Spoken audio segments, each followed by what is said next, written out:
Sobat Kom, setelah sukses menjadi tuan rumah konferensi tingkat tinggi bertaraf internasional seperti G20 atau G20 di tahun 2022, serta KTT ke-42 dan KTT ke-43 ASEAN 2023, tahun ini Indonesia kembali menjadi tuan rumah konferensi tingkat tinggi Archipelagic and Island States atau AIS Forum tahun 2023.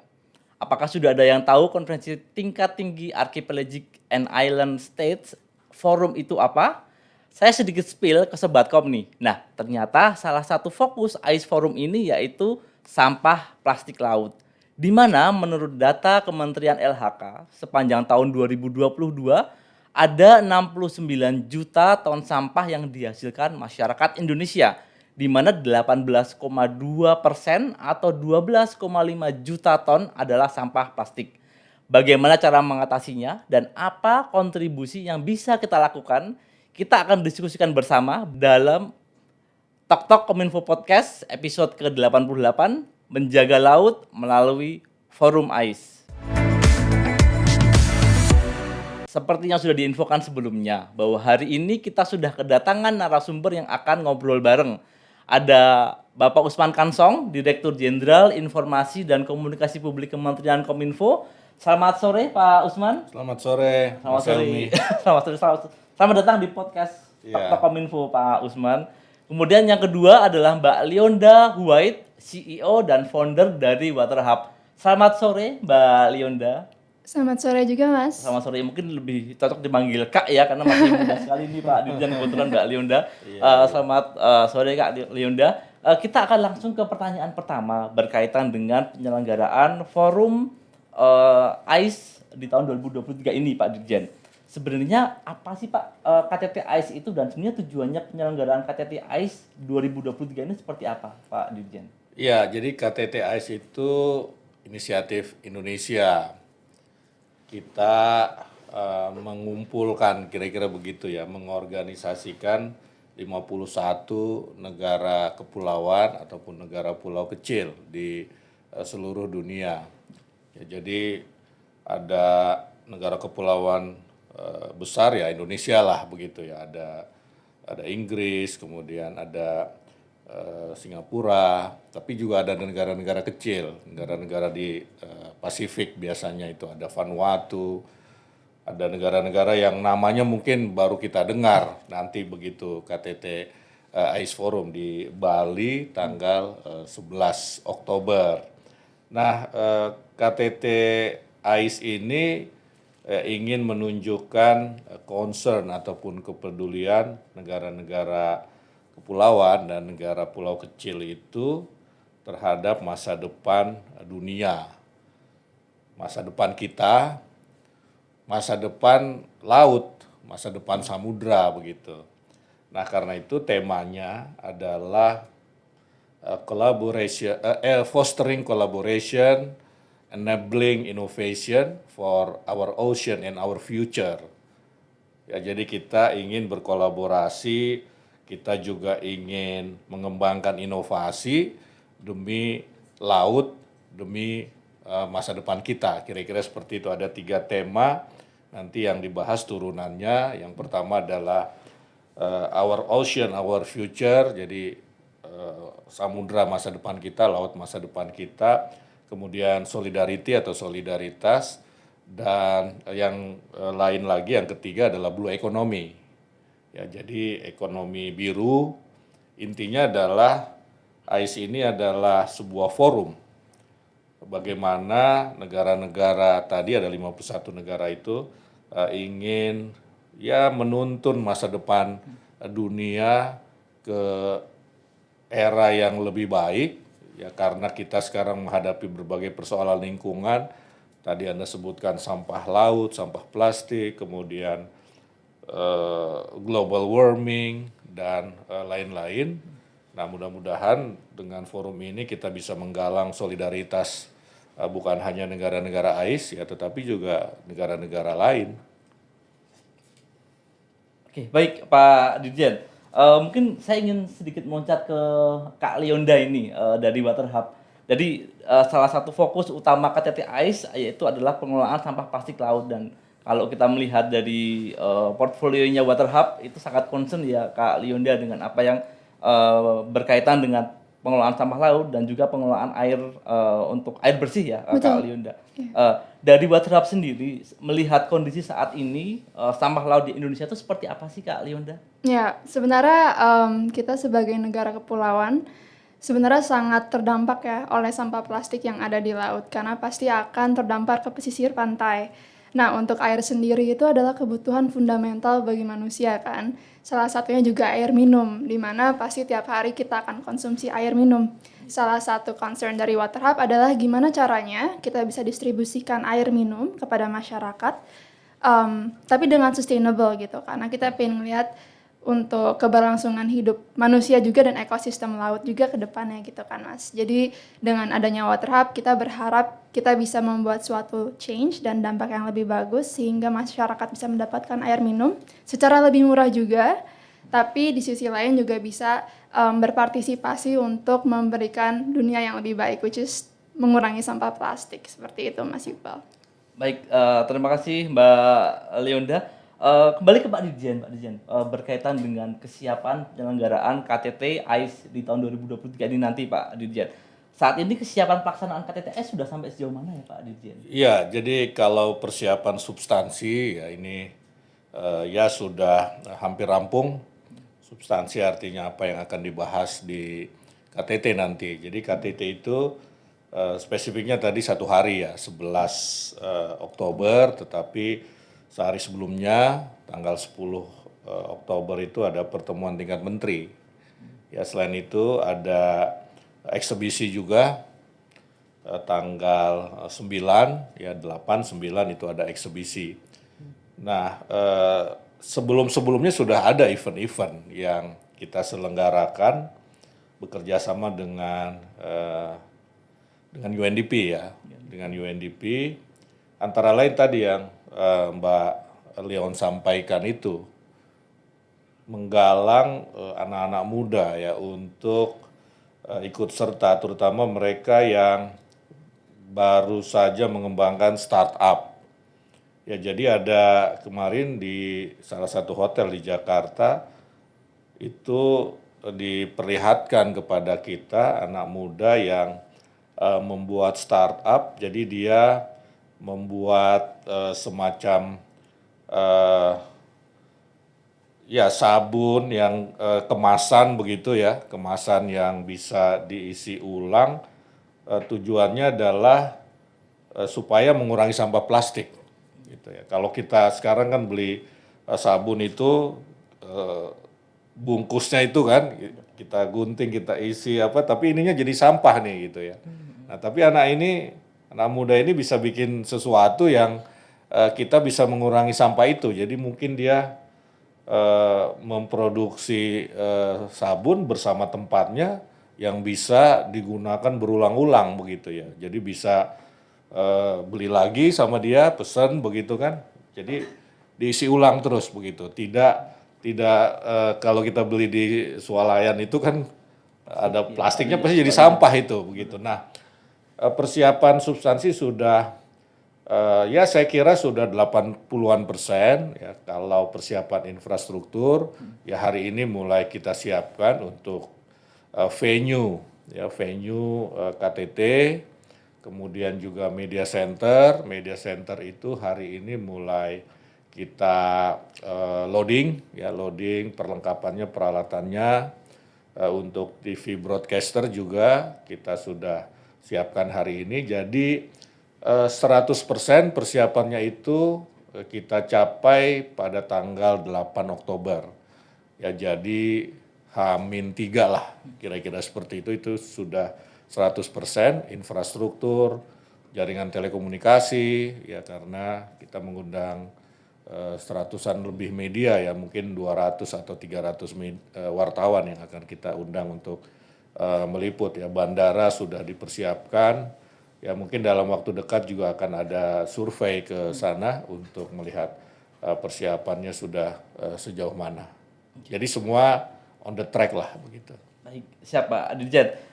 Dalam beberapa kesempatan mungkin Pak Dirjen ya, mulai dari KTT G20 kemudian KTT ASEAN yang lalu 42 dan 43 yang lalu, dari Kementerian Kominfo utamanya yang digawangi oleh Pak Dirjen di Direktorat Jenderal IKP, dipercaya untuk mengelola komunikasi publik yang ada di KTT tersebut, Pak Dirjen. Saat ini strategi untuk komunikasi publik KTT AIS ini seperti apa, Pak Dirjen? Ya, kita sudah punya standar ya berdasarkan pengalaman event internasional, komunikasi publik di event internasional ya kita mengadopsi saja dengan modifikasi disesuaikan dengan size atau ukuran ataupun besaran dari event itu begitu ya. Ya kita menggunakan berbagai medium komunikasi yang tersedia, jadi mulai media tradisional, kemudian media sosial, ya kemudian juga forum-forum tatap muka, ya ini kita lakukan dan kita juga membuat yang kita sebut AISpedia. Jadi segala informasi tentang KTT AIS Forum itu ada di AISpedia. Kita dulu waktu G20 juga bikin G20pedia, ASEAN kita bikin ASEANpedia, ya bahkan event-event seperti mudik begitu ya kita buat panduannya secara online. Jadi ini semacam living document yang kita update terus, ya kita update terus. Kontennya itu ya apa sih AIS itu, ya apa saja yang akan dibahas, berapa negara AIS, nama negara-negaranya, profilnya itu kita cantumkan juga karena tadi saya sampaikan banyak negara yang saya sendiri jujur saja baru baca itu nama negara itu begitu, yang belum hafal. Nah, kemudian juga lewat dialog-dialog, ya lewat podcast juga seperti sekarang ini kita komunikasikan kepada masyarakat. Kita produksi setiap hari press release, 2 press release minimal begitu. Kita adakan jumpa pers tentang persiapan KTT AIS, ya misalnya kita pernah undang Pak Luhut ke Forum Merdeka Barat 9, diliput oleh media, kemudian juga persiapannya Pemda, Pemprov Bali itu seperti apa persiapannya, pengamanannya bagaimana, ini kita sampaikan semua kepada masyarakat ya melalui media. Setiap hari medsos kita itu kita update. Ini AIS ini pekerjaan besarnya adalah memberikan pengetahuan sebetulnya. Ya karena ini kan sesuatu yang baru bagi kita begitu. Lain kalau G20 setiap tahun sudah ada begitu, atau ASEAN setiap tahun juga ada. Tapi AIS ini kan baru pertama ini, baru pertama jadi target kita orang paham saja dulu begitu. Lain waktu G20 selain kita ingin membuat orang tahu, kita ingin membentuk sikap orang yang positif terhadap G20 dan ASEAN dan kemudian menimbulkan partisipasi begitu. Jadi 3 target kita. Tapi sekarang ini ya orang paham begitu itu sudah syukur alhamdulillah kira-kira begitu ya. Ya syukur-syukur dia punya apa sikap juga karena tadi kita juga mengurus atau membicarakan urusan lingkungan hidup ya. Nanti bisa memunculkan sikap yang positif dalam arti yang mendukung program-program kita nanti untuk pemulihan lingkungan hidup dan syukur-syukur yang ketiga bisa partisipasi masyarakat seperti tadi yang saya cerita anak muda itu aksi yang tadi ya, aksi nyata itu juga kita harapkan sih, tetapi untuk KTT-nya ya paling tidak masyarakat Indonesia ini paham begitu. Oke. Baik Pak Dirjen, terima kasih atas penjelasannya. Jadi memang beberapa kali disampaikan oleh dari tim pemerintah Pak ya, dari Kemenkomarves bahwa memang KTT AIS ini tidak hanya berniat untuk menggambar langit ya Pak Dirjen ya, tetapi dalam hal aksi nyata tadi juga disampaikan Pak Dirjen bahwa ada beberapa anak muda yang sudah mulai mengembangkan startup ya Pak Dirjen untuk keberlangsungan ataupun sustainabilitas laut kita. Nah, dari Pak Dirjen sendiri kira-kira apa sih Pak Dirjen yang mungkin dari Sobatkom semua bisa kontribusikan untuk dalam rangka menyukseskan penyelenggaraan KTT AIS tahun 2023 ini Pak Dirjen? Iya, jadi saya kira banyak sekali yang bisa kita kontribusikan ya. Tadi Mbak Leon cerita tentang air ya. Air itu mungkin di tahun 2040, 2050 ya dalam waktu yang tidak lama lagi kita dunia ini akan mengalami krisis air barangkali ya seperti itu. Karena itu dari sekarang kita harus mulai berkontribusi ya. Caranya banyak saya kira ya. Menghemat penggunaan air.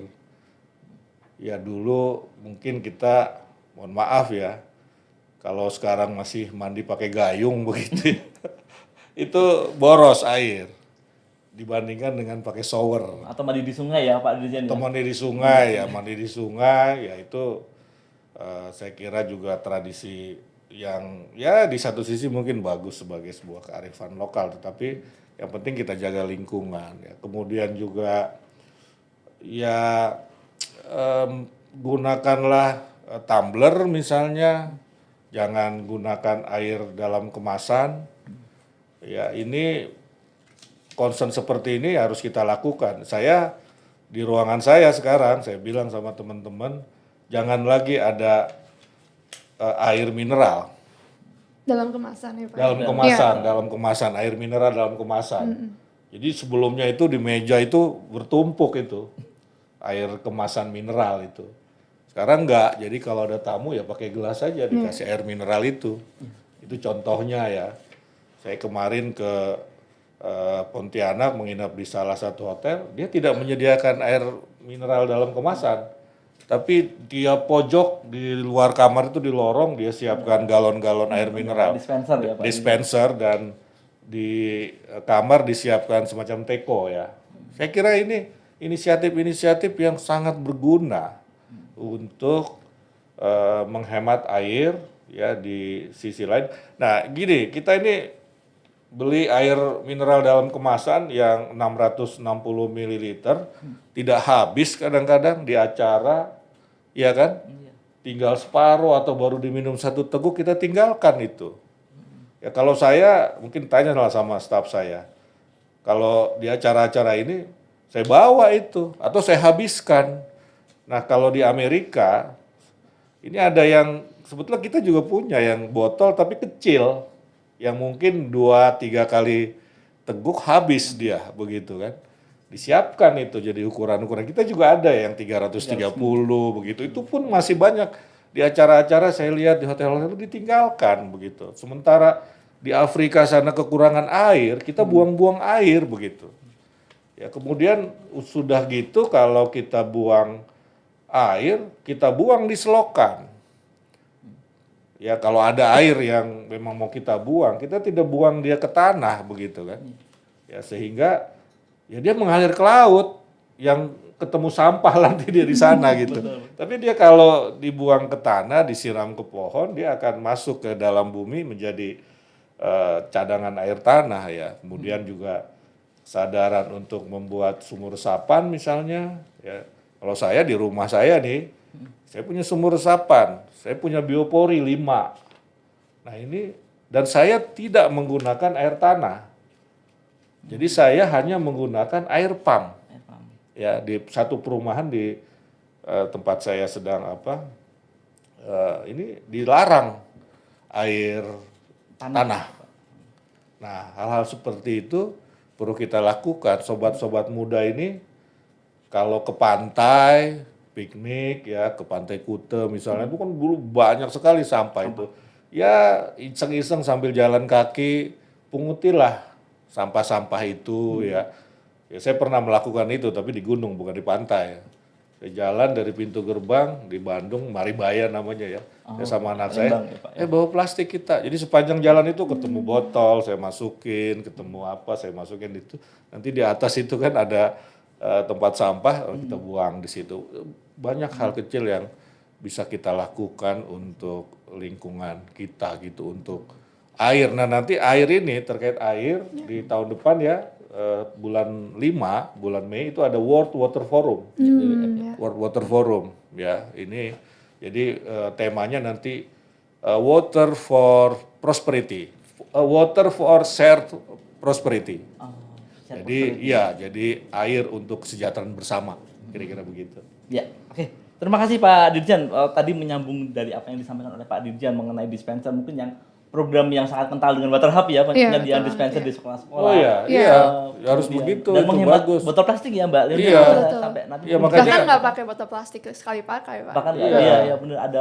Karena itu ya kita ini kalau ada goodie bag ya, ada souvenir begitu kan dalam setiap event biasanya kita siapkan Tumbler. sampai tumbler kita itu kan banyak. Itu bagus, tapi banyak yang tidak digunakan. Karena Hanya bingung ngisi di mana. iya, bukan cuma itu karena kebiasaannya juga nggak ada begitu kan. Jadi dia masih tumbler itu dipajang aja atau ditaruh aja di dalam lemari, tidak dipakai untuk apa. Saya sekarang di mobil saya bilang saya nggak mau beli air mineral dalam kemasan, bawa tumbler saya. Bawa tumbler, taruh, nanti pulang dari kantor isi begitu kan.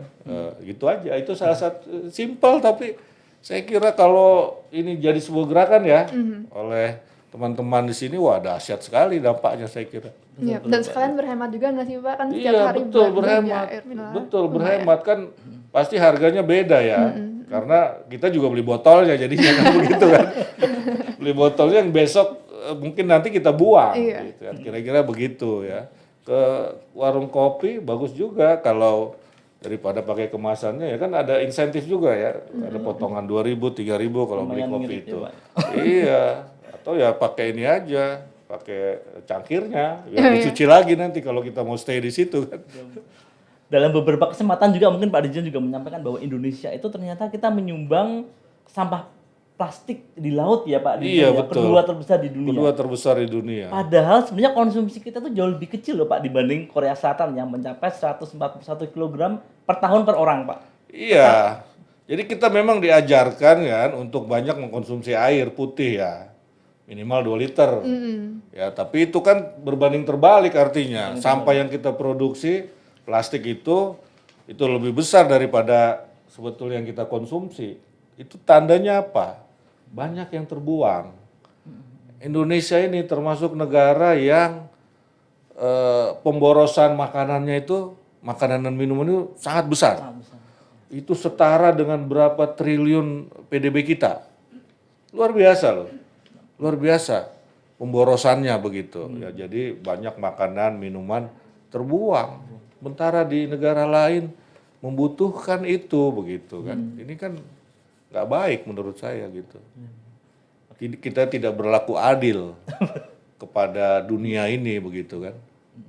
Oke, mungkin dari Mbak Leonda nih Pak, dari sisi pegiat ya Mbak Leonda mungkin kami sebut sebagai pegiat dalam beberapa program yang dijalankan Water Hub, bagaimana sih sebenarnya dari Water Hub itu mencoba untuk mengencourage masyarakat supaya bisa lebih aware terhadap lingkungan, kemudian bagaimana kita masyarakat juga bisa berkontribusi nih Pak, jangan sampai kita peringkat kedua, kalau bisa malah keluar dari 10 besar ya Pak Dirjen ya untuk bisa menjadi penyumbang sampah laut. Apa yang bisa masyarakat lakukan Mbak Leonda? Ya, jadi sebenarnya strategi kita itu beda-beda tergantung sama lokasinya sih Mas. Jadi Water Hub sendiri kan ada di sekolahan, ada di kampus, ada juga di public spaces kayak GOR, ada juga di tempat public spaces yang seperti tempat transit public transportation, dan masing-masingnya itu beda-beda cara kita mengencourage dan mengedukasinya.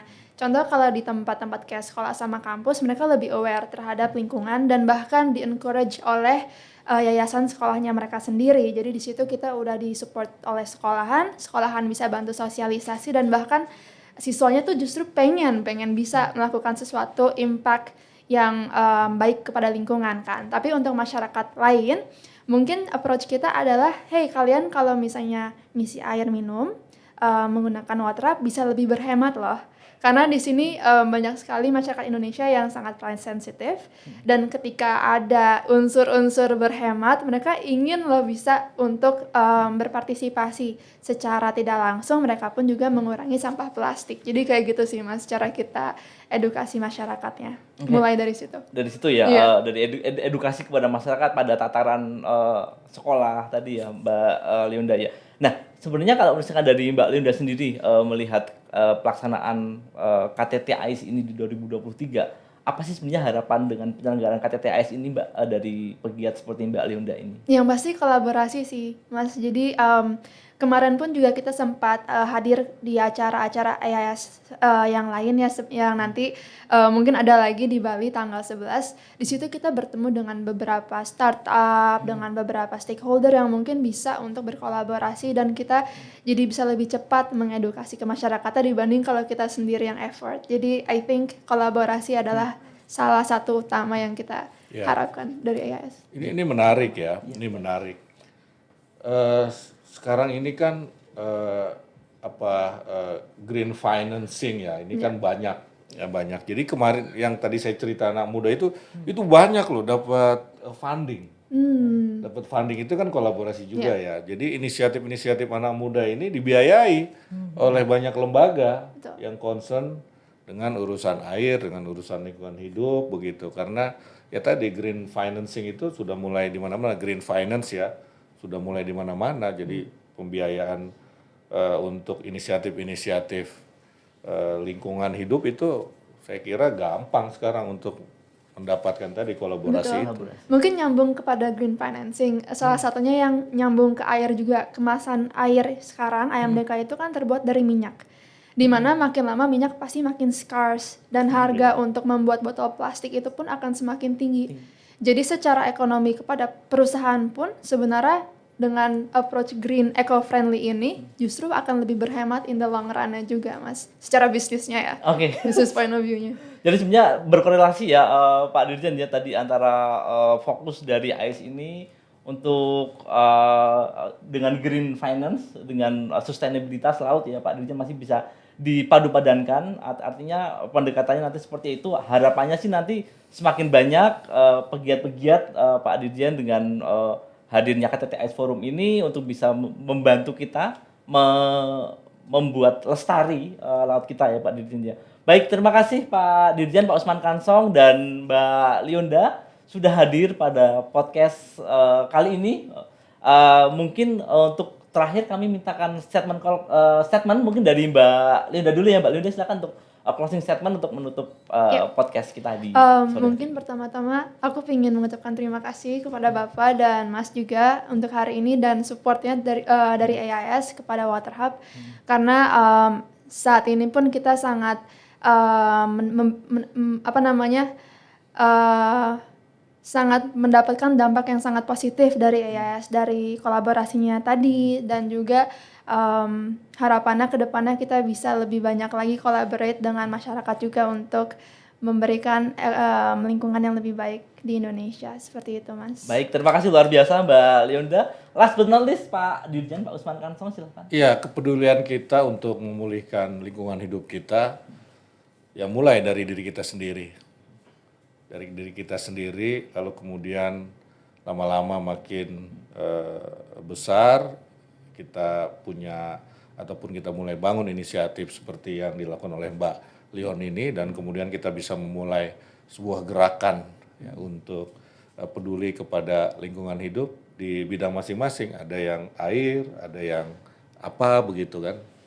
Mudah-mudahan ini bisa menjadi kolaborasi dan juga solidaritas di antara kita semua, dan saya kira kepedulian terhadap lingkungan hidup juga menunjukkan bahwa kita punya rasa keadilan untuk dunia kita ini begitu. Baik, siap. Terima kasih Pak Dirjen, Pak Usman Kansong, Mbak Lionda dari Water Hub sudah hadir di Tok Tok Kominfo Podcast edisi ke-88.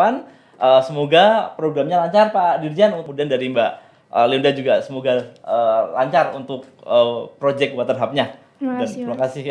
Baik, terima kasih buat Sobatkom yang sudah setia nonton sampai akhir. Jangan lupa untuk subscribe YouTube channel Kemkominfo TV dan juga like setiap konten-konten di kanal-kanal media sosial Kementerian Kominfo. Saya Helmi Fajar dan seluruh tim Tok Tok Kominfo Podcast undur diri. Sampai jumpa di episode selanjutnya. Mari bersama kita sukseskan AIS Forum 2023 untuk keberlangsungan laut yang semakin baik ke depannya. Indonesia terkoneksi, makin digital, makin maju.